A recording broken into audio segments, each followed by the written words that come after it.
World's most powerful position US president.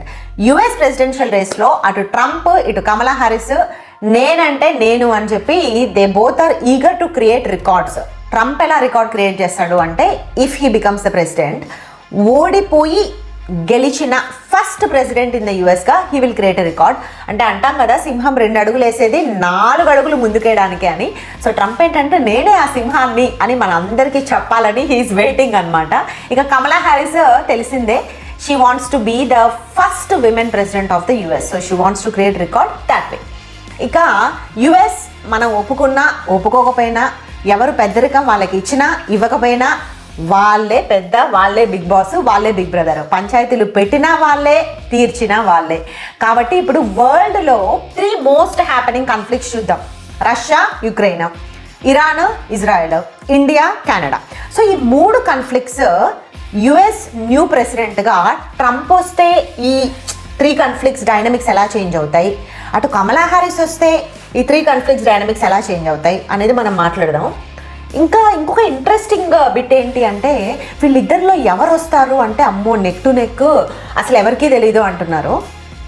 But ఇప్పుడు నా inner feeling అయితే తెలుగు రాజకీయాల కన్నా వేడిగా ఉంటాయి అమెరికా రాజకీయాలు. I don't think so. So మేము ఆంధ్రప్రదేశ్లోనే కూటమిదే కుర్చీ అని ఎలక్షన్ రిజల్ట్స్ ముందే అలా వీడియోలో చెప్పేశాం కదా. సో అదేవిధంగా ఈ వీడియోలో కూడా who is the next president of US అనేది మేము 100% చెప్తాము. So please watch the video and also be part of this interesting discussion. So let's start. Sure, let's start.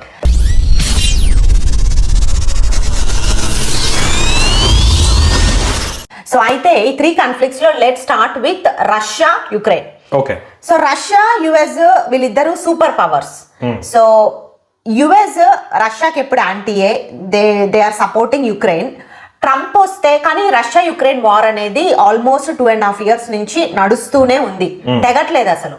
So Trump వస్తే వార్ పరిస్థితి ఏంటి? కమలా హారిస్ ఫస్ట్ ట్రంప్ గురించి మాట్లాడదాం first.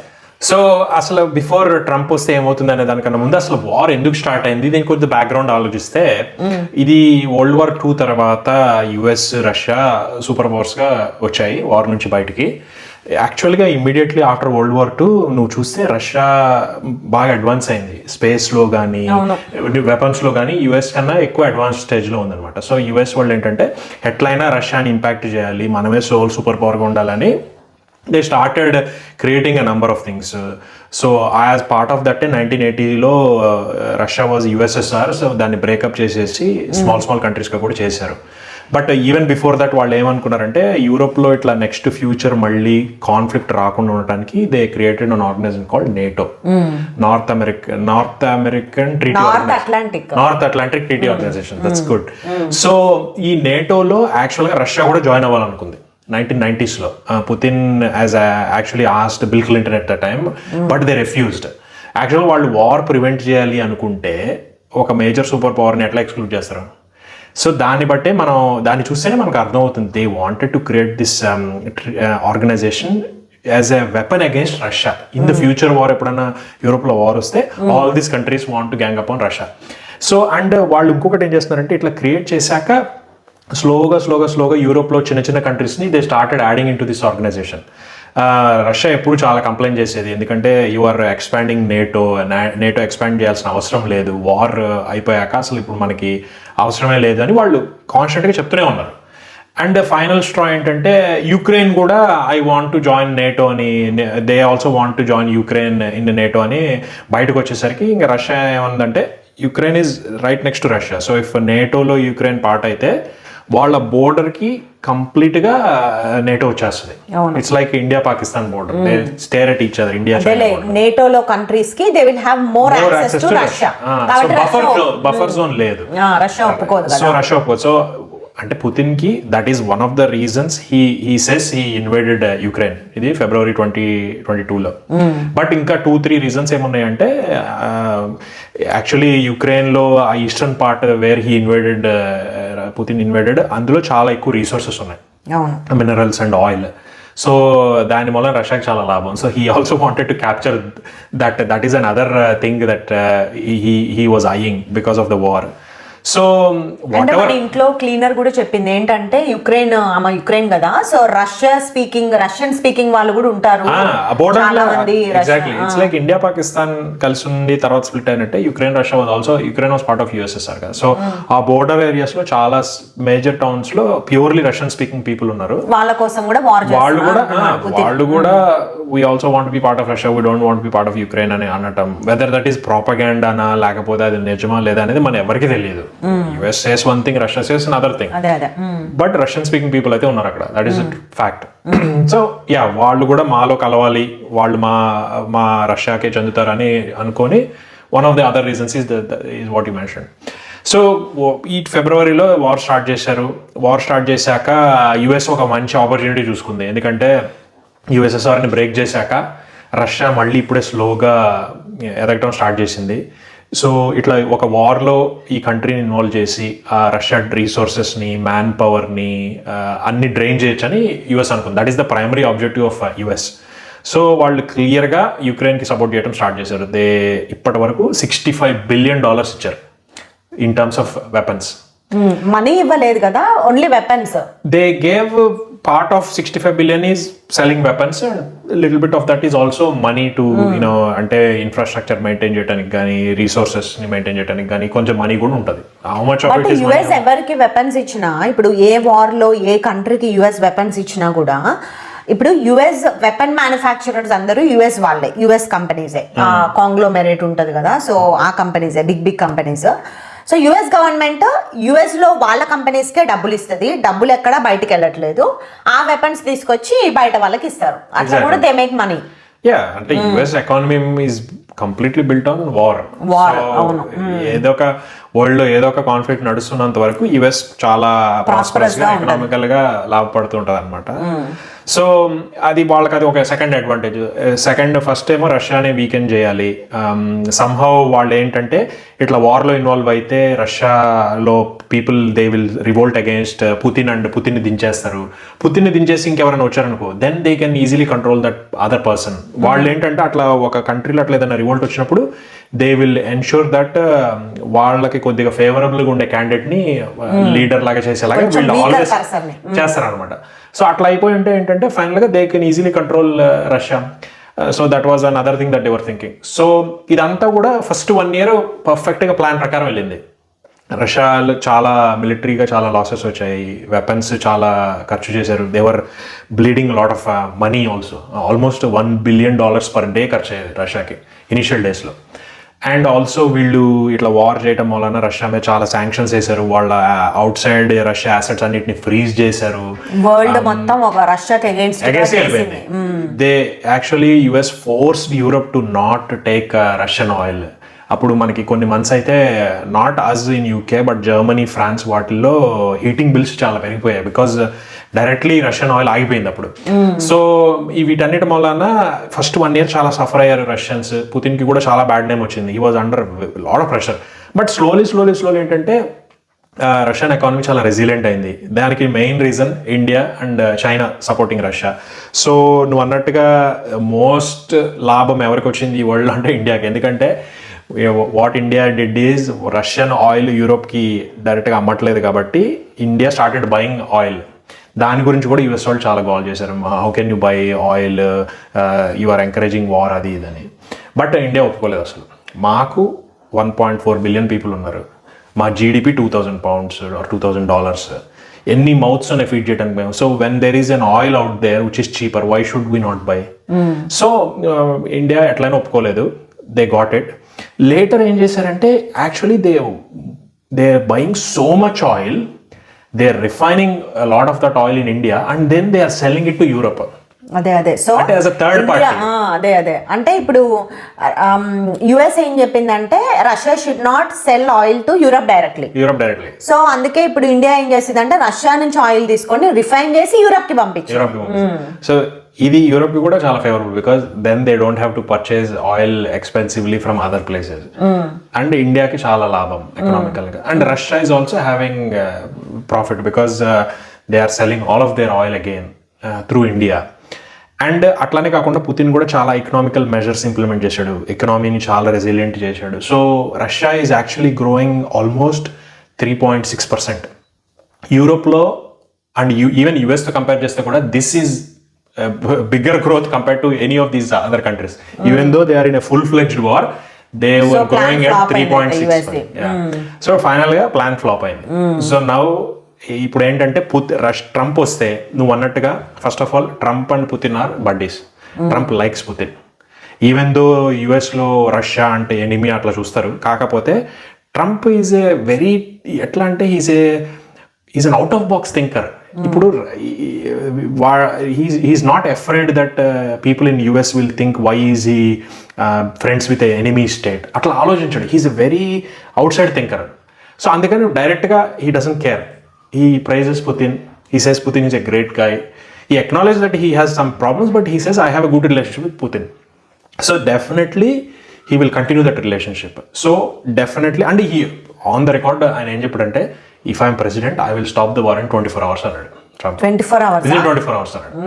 So అది obviously కొద్దిగా ఎగ్జాగరేట్ చేస్తున్నాడు కానీ, బట్ 24 hours కాకపోయినా, he will immediately stop the funding for Ukraine. Already Republicans చాలా మంది ఇంత స్పెండింగ్ ఎందుకు చేస్తున్నామో, మనకే ఇన్ని ప్రాబ్లమ్స్ ఉన్నాయి, why are we giving so much money for Ukraine when the war itself is failing అని చాలా ఆల్రెడీ అంటున్నారు ఫ్యూ మంత్స్ నుంచి. సో ట్రంప్ వస్తే the first thing he will do is stop all aid to Ukraine. దాని వలన ఏమవుతుందంటే కొన్ని months కి యుక్రెయిన్ కి రిసోర్సెస్ అయిపోతాయి. They will be forced to come to negotiation table with Putin. So అప్పుడు పుతిన్ ఏంటి, ఇప్పుడు పుతిన్ తనంతట తాను నెగోషియేటింగ్ టేబుల్ కి వచ్చాడు అనుకో, he will be weak. But యుక్రెయినే బాబు ఇంకా మా వల్ల అవట్లేదు, టేబుల్ మీదకి రా నెగోషియేట్ చేద్దాం అన్నాడు అనుకో, he will come. Is a very strong leader, నీకు తెలుసుగా. He will railroad everything and he will get everything that he wants from the negotiation. Unfortunately Ukraine ఒక ల్యాండ్ అదంతా కూడా it will permanently become Russian Putin Trump so. The other అదర్ సైడ్ ఏంటి, Kamala Harris. So Kamala Harris is not an outside thinker. Putin Trump లాగా ఆలోచించదు. ఆమె ఏంటంటే she follows the original playbook of any US president. Original playbook ఏంటి, oh Russia is enemy, Russia has to suffer, we have to somehow make Russia weaker, అట్లానే ఆలోచిస్తుంది. So she will continue providing more and more aid. ఏమనుకుంటుందంటే hopefully maybe things turn అవుతాయేమో, ఏదో ఒక incident జరిగి Russian people might turn against Putin, so Putin might be in trouble at some point అని wishful thinking compulsory ఉంటుంది ఆమెకి. తేల్చరు, but by చాలా మంది ఎక్స్పర్ట్ ఒపీనియన్ ఏంటంటే already Ukraine has lost, it is only matter of time. అందుకే Putin కూడా చూస్తే he's not under pressure at all. You don't even believe that his country is at war. మొన్న BRICS summit లో కూడా if you see him, he's very happy, he's hugging Modi, he's shaking hands with Xi Jinping, very very positive. ఎందుకంటే he knows that he's already won it, it's only matter of time. So Kamala Harris వస్తే the war will drag on for a little while longer with no impact to Russia anyway. With no impact to Russia. వాళ్ళంతా సరే, అయితే ఇప్పుడు topic India మీదకి వద్దాము. So ఇప్పుడు Trump చెప్పావు, కమలా Harris చెప్పావు. లెట్స్ సే ఇప్పుడు ట్రంప్ వచ్చి ఈ రష్యా యుక్రెయిన్ వార్ ని ముందే ర్యాపప్ చేసేసాడు. మరి ఇప్పుడు ఇండియా బెనిఫిట్ అయింది కదా ఈ 2.5 years. ఇప్పుడు ట్రంప్ వచ్చి మొత్తం సదిరేసాడు అనుకో బ్యాగ్స్, ఇండియాకి ఎట్లా లాస్ ఉంటుంది? అంటే లాస్ అంటే లుక్, ఇప్పుడు డెఫినెట్లీ మనం రష్యన్ ఆయిల్ తీసుకొని యూరోప్ అమ్ముతున్నాము, that is definitely benefiting us. Definitely ఈ అరేంజ్మెంట్ చేంజ్ అవ్వచ్చు, ఎందుకంటే it is easy for Russia to sell oil directly to Europe. At some point they will say ఓకేలే ఈ శాంక్షన్స్ అన్ని ఎత్తేద్దాము, you can sell oil directly అని అనొచ్చు. That will be easy for Russia also. Or India might say look, మేము వార్లో ఉన్నప్పుడు మీకు హెల్ప్ చేసాము, continue to give oil to us and we will also benefit. ఎందుకంటే నీకు ఇప్పుడు వాడు స్టాప్ చేశాడు, బట్ నెక్స్ట్ యుఎస్ ప్రెసిడెంట్ వచ్చి ఇంకేదైనా చేయొచ్చు. Don't why do you need to trust them again, continue with the same arrangement అని మన వాళ్ళు కన్విన్స్ చేయొచ్చు. మనం చెప్పలేం హౌ దిస్ విల్ హ్యాపెన్ అని, but looking at it there would be some financial impact for us. But దానికి కాంపన్సేటింగ్గా మనకేంటంటే India is the only country which is able to probably arbitrate in that negotiations. ఇప్పుడు negotiating table మీద వాళ్ళిద్దరు వస్తే బాగా న్యూట్రల్గా ఉన్న మేజర్ పవర్ ఓన్లీ ఇండియా. అంటే రష్యాకి Ukraine. Putin will accept India as an arbiter Ukraine will also accept India as an arbiter. They won't accept US, they won't accept China or any other European country also. So దాని వల్ల ఏంటంటే ఇప్పుడు India అట్లా సక్సెస్ఫుల్గా negotiate చేసి మొత్తం ఒక agreement తీసుకొచ్చింది అనుకో, ఎందుకంటే వార్ అయిపోయింది నెగోషియేటింగ్ టేబుల్కి వచ్చారంటే కాదు, నెగోషియేటింగ్ సక్సెస్ఫుల్గా అవ్వాలి, షేక్ హ్యాండ్స్ చేసుకోవాలి, అగ్రిమెంట్స్ రాసుకోవాలి, సోల్జర్స్ అయిపోవాలి. ఇదంతా చాలా కష్టం, because they can still go back and forth and negotiations can fail easily, they will fail. So ఇదంతా చేయడానికి ఇండియాకు ఒక opportunity, and if they do it successfully then that's it. It's ఏంటంటే ఇప్పుడు మనం చెప్పుకోవటమే కాదు, మనం కూడా ఇట్లాంటి థింగ్స్ రిజాల్వ్ చేయగలం. We are also a superpower అని especially all the global south countries which India is leading, saying మీకు మేము వాయిస్ ఇస్తామని చాలా ఆఫ్రికన్ కంట్రీస్ వాటన్ని కంట్రీస్ని లీడ్ చేస్తుంది. All those countries will definitely accept India as a big brother. India is going to replace the US influence in a lot of the world. Ilagane negotiations successful avute. So long term lo it is definitely beneficial for India. So whatever happens long term for this war, even if war continues or if it ends, India is there to benefit. Nice. Adi our Jaishankar and Modi played very smartly. So that's what is happening. Okay. So let's move on to Iran, Israel. So Iran, Israel ante, I mean, I don't want to say Israel, Hamas, because Iran is behind Hamas. So we all know that. Inkoti endante, US is always against terrorism. Any terrorism, US, fights. So మరి అలాంటప్పుడు Trump వస్తే అంటే ఆయన కూడా against terrorism, we don't need to say. So will Trump let Israel completely clean sweep terrorism, అంటే ఈ Hamas ఇలాంటి organisations అందరినీ మొత్తం పెకిలించేయాలి అని ఇజ్రాయెల్ అలా చేస్తుంది కదా. సో ట్రంప్ అలా చేయనిస్తాడా ఇజ్రాయెల్ని, మధ్యలో ఒక పుల్లలాగా మళ్ళీ అడ్డం పడతారా? లేదు, ట్రంప్ వస్తే కంపల్సరీ చేయనిస్తాడు. And that is what Benjamin Netanyahu also wants. He wants, he wishes Trump comes. Okay. ఎందుకంటే ట్రెడిషనల్ గా కూడా ఇజ్రాయెల్ కి Republican presidents are more supportive compared to Democratic presidents. So Trump వస్తే, అండ్ ట్రంప్ హిస్టారికల్ గా చూసినా కూడా he's always against Iran. He's very hard on Iran. Iran nuclear weapon తయారు చేయడానికి ట్రై చేస్తుంది చాలా ఇయర్స్ నుంచి. And Trump always complaint that we should never let that happen. ఇరాన్కి న్యూక్లియర్ వెపన్ రాకూడదు అనేది one of the things is very particular about, very strong about.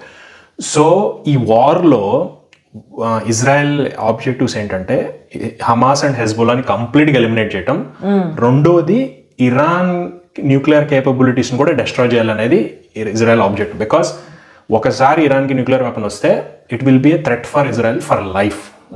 ఎందుకంటే Israel నువ్వు కంట్రీ యాజ్ అ కంట్రీ చూస్తే 100 kilometers across, అంతే, very very tiny. One nuclear weapon landing in Israel will damage most of the country. అది unbearable కదా. So వాళ్ళ objective అది compulsory ఉంటుంది. కాబట్టి ట్రంప్ వస్తే he will definitely encourage actively to Israel, for Israel to go for that nuclear weapons. ఎక్కడైతే facilities ఉంటాయో ఆ ఫెసిలిటీస్ మీద బాంబ్ వేయటము, లేకపోతే whatever way they want damage, they Trump will actively support. So Israel కి Trump వస్తే complete green signal. Whatever Israel wants to do, they will say go for it, we're there behind you no matter what. Now let's talk about Kamala Harris. Kamala Harris again, వాళ్ళు కూడా ఇజ్రాయెల్కి support చేస్తారు. They can't say we want to support Iran అట్లా అనలేరు. But వాళ్ళు ఏమంటారంటే ఇమ్మీడియట్గా people are dying, stop the war and negotiate. You have to negotiate and have the settlement అంటారు. They won't even let Israel finish off Hamas and Hezbollah. Okay.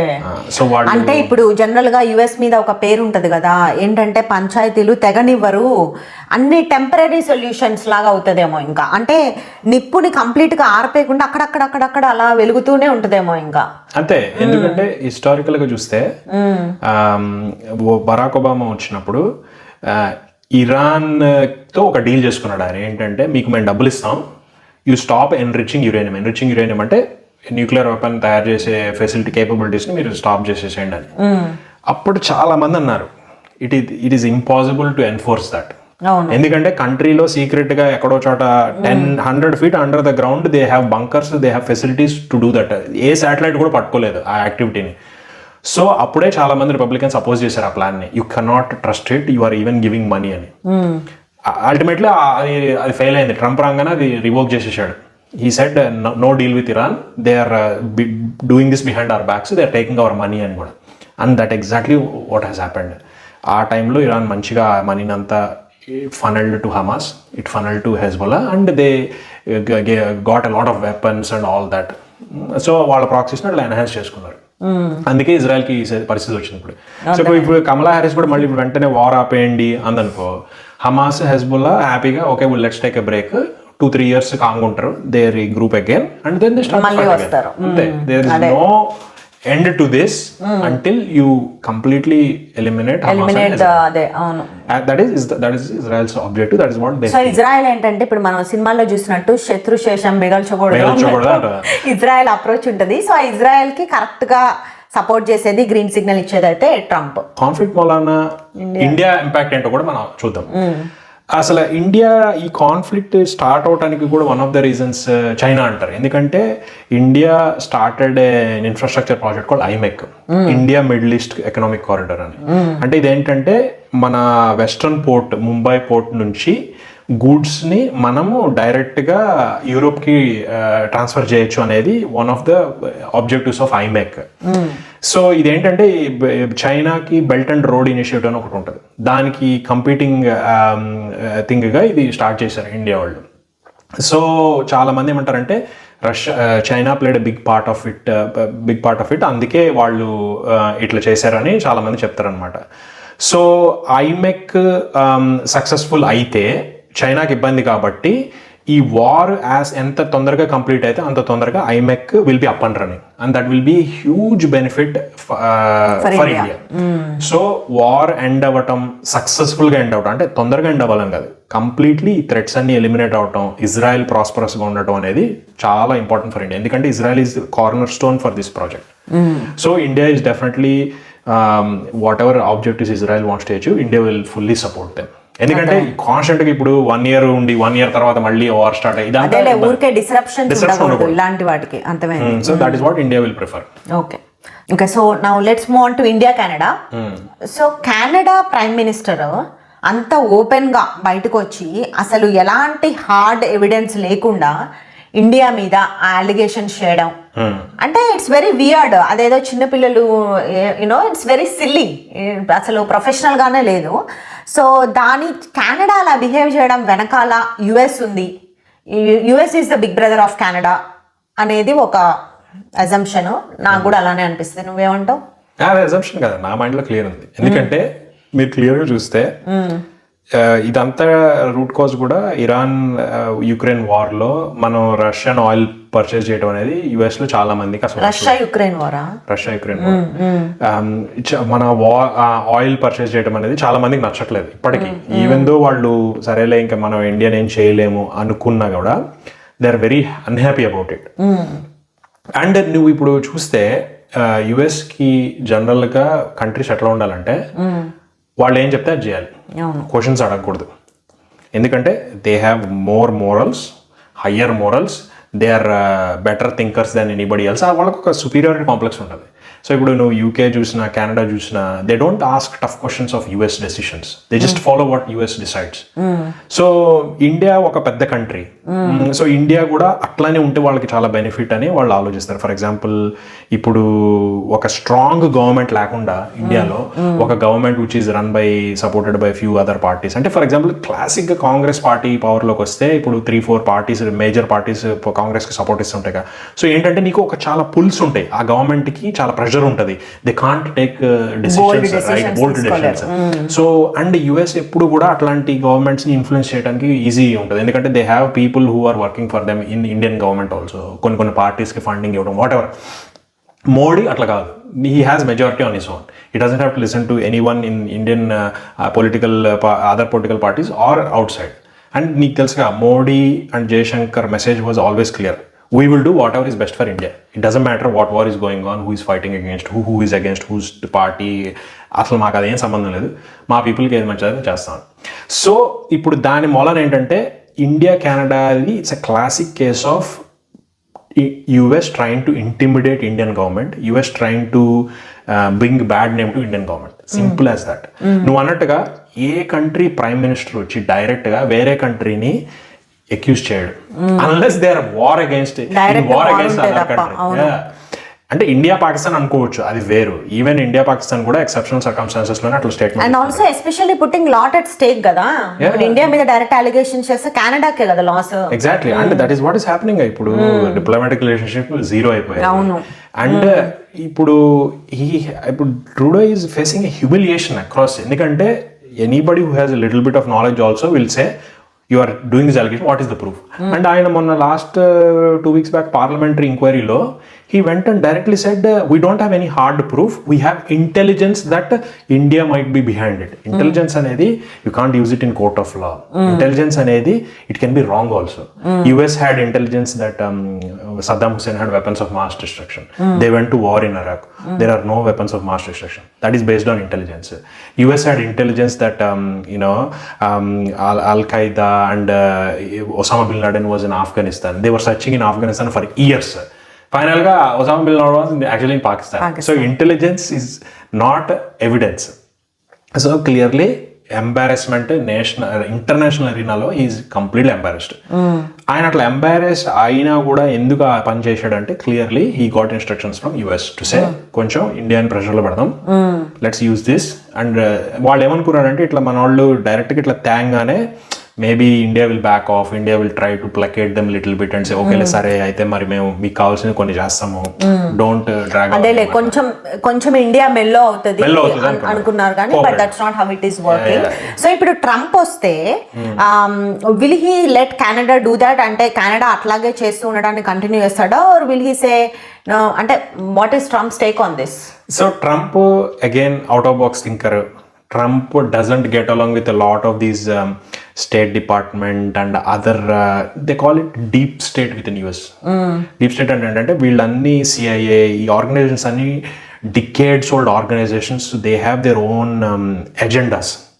Like who is enemy of US, how US have to be top of the world, atla. They are not, they don't work in conjunction with any government policy. They have their own policies. They get funding from the government and they have their own agendas. They work independent of the government. So these organizations, they don't like Trump. Trump don't like them. Endukante Trump again is like Modi. He's unpredictable. He's out of box thinker. He doesn't do what they want him to do. So definitely వాళ్ళకి ట్రంప్కి gap ఉంటుంది. So Trump వస్తే he will make sure all of these organizations completely suppress చేయలేడు, but he can control a lot of the things that they can do. Budget cut చేయడం అట్లా చాలా చేయొచ్చు. He can put his own people in these organizations. అట్లా చేసి వాటి కేపబిలిటీస్ని చాలా వరకు ఇంపాక్ట్ చేస్తాడు. డెఫినెట్లీ ట్రంప్ వస్తే these kind of things will definitely not happen. But ట్రంప్తో ఇంకొక ఇష్యూ ఉంటుంది, బికాజ్ వెరీ స్ట్రైట్ ఫార్వర్డ్గా హీస్ బిజినెస్ ఓరియంటెడ్. స్ట్రైట్గా లుక్, ఇప్పుడు మీరు ఇండియా హార్లీ డేవిడ్సన్ బైక్స్ మీద చాలా ట్యాక్స్ వేస్తుంది because we want to preserve our own two-wheeler companies. So Trump ఏమంటాడంటే మీరు హార్లీ డేవిడ్సన్ బైక్స్ మీద వేస్తే మేము మీరు ఎక్స్పోర్ట్ చేసే వాటి మీద మేము ట్యాక్స్ వేస్తాం. He negotiates for the benefit of American people, which is exactly what Modi does for India. So ఆ రకంగా కాన్ఫ్లిక్ట్ ఉంటుంది కానీ which is a positive thing, because that is how countries are suppose to behave. They have to look after their own people. అంతేగాని ఇట్లా back biting, ఇట్లా వేరే కంట్రీని use చేయడం అట్లా అస్సలు ఉండదు. అండ్ ఈ ట్రంప్ టిపికల్ యుఎస్ స్టైల్ లాగా ఉండదు. And he doesn't respect people like Trudeau. He even when he was president he said Trudeau is a lightweight. He doesn't give any respect to people like Trudeau. He respects people like Putin or Xi Jinping or Modi because he wants to be a strong leader like them. అట్లా అనమాట. So that element ఉండదు. Whereas కమలా హ్యారిస్ వస్తే మాత్రం it will definitely continue. She is an ideal candidate for US deep state and she doesn't have a lot of authority on her by her self. She can't make a lot of decisions by herself. So definitely she acts in a way that deep state organizations want. So I definitely there will be a clear continuation of these policies. అదే. So overall గా ఏంటంటే ఇప్పుడు US కొన్ని మనం అంటాం కదా, US okay ఇలా చేస్తుంది, ఇప్పుడు ఈ సిచ్యువేషన్ లో యుఎస్ ఏముంది ఇలా బిహేవ్ చేస్తుంది. సో అలా బిహేవ్ చేసేలాగా చేయనిచ్చేదేమో democratic party. So Kamala Harris will just go by the book. US ఎలా the way they working style, thinking style, so ఎలా ఉంటుందో Kamala Harris will let it happen. But Trump is someone who is always leave surprises to the world. So ఆయన మాత్రం ఆయన own mark, he leaves a mark. And prediction అంటారా, మేము ఈ answers కూడా చెప్పేసాం కదా. ప్రెడిక్షన్ ఈజ్ నేనైతే ఎప్పుడు చెప్తా ట్రంపే అని. సో నువ్వేమంటావు? యా ట్రంపే, బట్ ఇప్పుడు మనం ప్రెడిక్షన్ పోల్స్ మనం పోల్స్ కూడా చూస్తే ఉన్నాయి కానీ చాలా మంది ట్రంప్ కోటేసే వాళ్ళు మేము ట్రంప్ కోటేస్తామని చెప్పరంటే ఒక ఆర్గ్యుమెంట్ కూడా ఉంది. ఆల్రెడీ లాస్ట్ 2 times ట్రంప్ రేస్లో ఉన్నప్పుడు 2016 he won, 2020 ఓడిపోయాడు. 2 times ఆయన పోల్స్ చూపించిన దానికన్నా ఎక్కువ ఓట్స్ వచ్చాయి ఆయనకి. బట్ ఈసారి ఏమంటారంటే 2 times అట్లా మిస్టేక్ చేసినప్పుడు pollsters they will adjust their already Trump కి ఆల్రెడీ బెనిఫిట్ ఇచ్చేస్తారని. But still neck to neck ఉందనా? యా స్టిల్ అది ఒక ఆర్గ్యుమెంట్. సెకండ్ ఆర్గ్యుమెంట్ ఏంటంటే మోస్ట్ ఆఫ్ ద పోల్స్ నువ్వు చూస్తే దే ఆర్ కంప్లీట్లీ బయాస్డ్. ఇప్పుడు మనం అనుకుంటాం కదా ఇండియాలో అరే గోధి మీడియా, కాంగ్రెస్ మీడియా అది ఇది అంటాం కదా. అసలు యుఎస్ లో democratic media the media is completely biased. So నీకు పోల్స్ ఏంటంటే కన్ఫ్యూజింగ్. ఒక పోల్లోనేమో హ్యారిస్ +3 అంటాడు, ఇంకో పోల్లో ట్రంప్ +3 అంటారు. దెర్ ఇస్ నో, అంటే పోల్స్ ఎట్లా ఉంటాయి కన్నా, they talk to 1000 people and they say this is the number of people that wants to vote for. They can easily manipulate. Nobody is able to check that. ఎవరు ఏ పార్టీకి affiliate అయిన channel ఆ పార్టీకి supporting polls ఇస్తున్నారు. అందుకే it is very confusing. There is no independent poll anywhere in the US. That is why predicting US election is difficult. But ఓవరాల్గా చూస్తే, గట్ ఫీల్తో చూస్తే definitely Trump is going to నా gut feeling కూడా very strong. నేను Andhra Pradesh elections అప్పుడు ఎంత strong gut ఫీలింగ్తో కూటమిదే కుర్చీ అని చెప్పాను, ఈసారి కూడా అంతే గట్ ఫీలింగ్తో ట్రంప్దే తాను అని చెప్తున్నా నేను అని చెప్తున్నా 100%. నేను నీకు ఎప్పటి నుంచో చెప్తున్నా కదా, ట్రంప్ని షూట్ చేసిన రోజు నుంచే చెప్తున్నా కదా. అసలు చూడు నువ్వు, ట్రంప్ 2 times అసాసినేట్ అటెంప్ట్ చేశారు ట్రంప్ మీద. ఆయన స్టార్ తిరిగింది అంతే. ఇంకా తిరగటం కాదు, అసలు జనరల్ గా అయితే వేరే కంట్రీస్ లో ఇప్పుడు మోడీ మీద కానీ రాహుల్ గాంధీ మీద కానీ అసాసినేట్ అటెంప్ట్ జరిగితే వేరే వాళ్ళకి ఛాన్సే ఉండదు. యుఎస్ లో 2 times ట్రంప్ మీద అసాసినేషన్ అటెంప్ట్ జరిగినా still Kamala Harris is almost neck and neck with him. అంటే చూసుకో ఎంత నేరేటివ్ ఎట్లా క్రియేట్ చేస్తున్నారంటే ఇట్ ఈస్ అన్బిలీవబుల్. అదంతా ఇంకా ఫేకేలే, జస్ట్ మనకు తెలుస్తుందిగా, ఇంకా 4-5 రోజులు తెలుస్తుంది anyway. But anyway, so prediction అయితే నా ప్రెడిక్షన్ అయితే Trump. So I think you agree, నీకు కూడా. సరే ఎనీవే, ప్రెడిక్షన్స్, గట్ ఫీలింగ్ ఇదంతా ట్రంప్ అంటున్నాం, మంచిదే. బట్ ఎనీవే ఏముంది, ఇంకా 3-4 రోజులు అయితే నైట్ అంతా మేల్కొని చూసేదే కదా మనం ప్రతి 4 years ఒకసారి యూనో ఈ స్టేట్ అని. సో అదే మళ్ళీ చేద్దాము ఈసారి కూడా. Let's wait and watch, and thank you for watching. Thank you.